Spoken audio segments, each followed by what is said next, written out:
नमस्कार मित्रांनो, काल आपण संख्याचे 5 प्रकार पाहिले होते. त्यालाच आपण आज कंटिन्यू करत आहे आणि पुढचे 5 प्रकार आज आपण पाहणार आहोत. तर काल आपण कोणकोणते पाहिले होते? नैसर्गिक संख्या,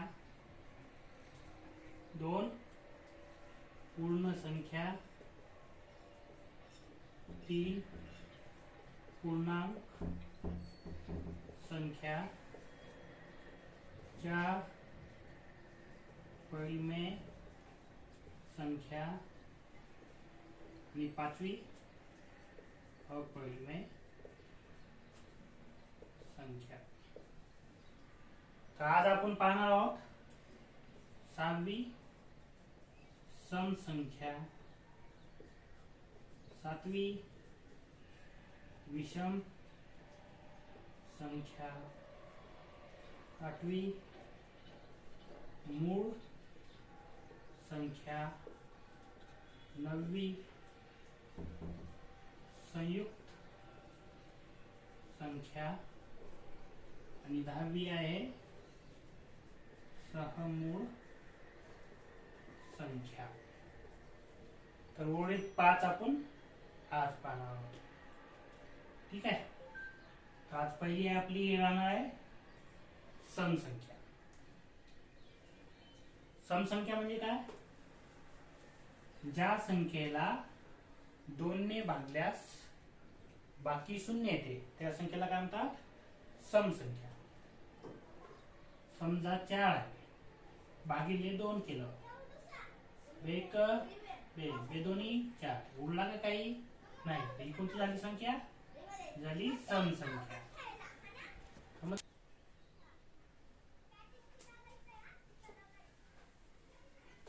तर व्याख्या लिहून घ्या. ज्या अंकाला 2 ने भागले किंवा पूर्ण भाग जातो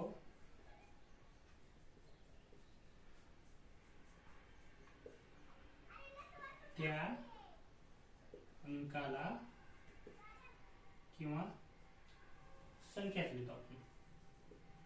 संख्येला सम संख्या असे म्हणतात. ठीक आहे. उदाहरणात्मक 2 4 6 8 असं एक अंक सोडून जे पण संख्यातील ते सर्व काय सम संख्या.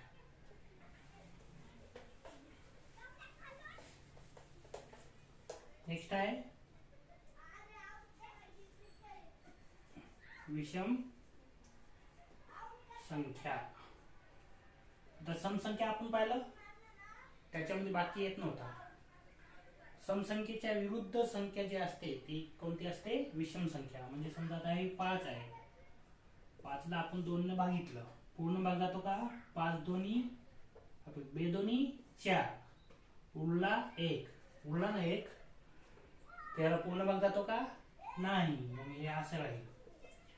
समजलं? म्हणून याला काय म्हणतात? विषम संख्या.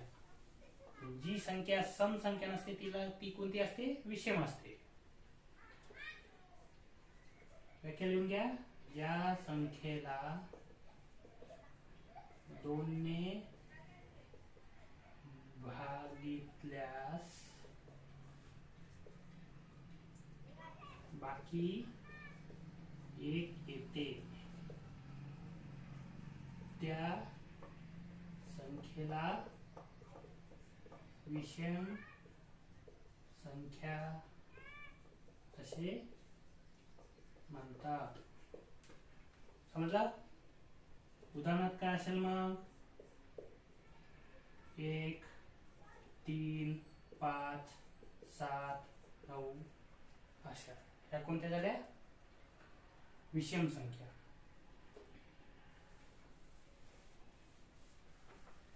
त्यानंतरची संख्या कोणत्या आहेत? मूळ संख्या.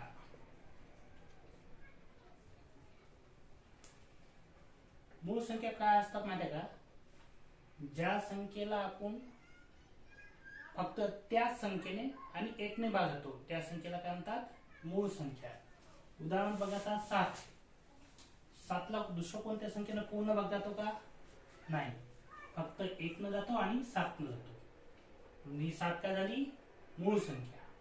आता 12 आहे समजा, 12ला 2च्या पाड्यात येते, 3च्या पाड्यात येते आणि 4च्या पाड्यात पण येते.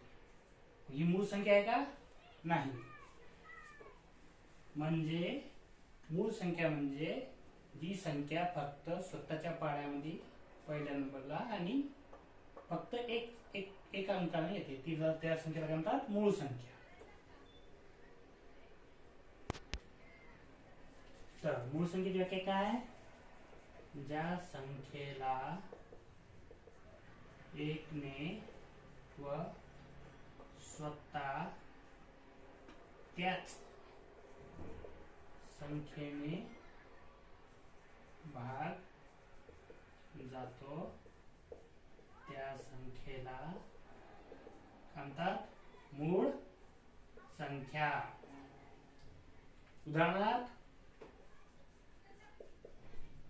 उदाहरणार्थ 1, 2, 3, 5, 7, 11 अशा 100 पर्यंत अशा 25 संख्या येतात. म्हणजे 1 पासून 100 पर्यंत टोटल मूळ संख्या किती येतात? 25. ठीक आहे.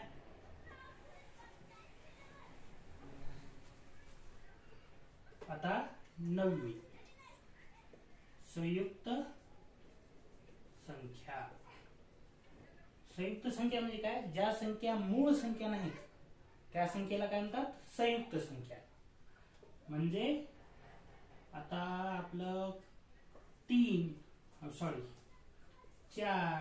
6, 8, 9 अशा ज्या संख्या मूळ संख्या नाहीत ना त्या संख्या कोणत्या असतात? संयुक्त संख्या. तर याची व्याख्या काय आहे? ज्या संख्या मूळ संख्या नसतात त्यांना संयुक्त संख्या असे म्हणतात. उदाहरणार्थ 3 नाही 4, 5 6, 8, 9 या कोणत्या झाल्या संयुक्त संख्या. आता 10वी आपली कोणती आहे? 10वी सहमूळ संख्या.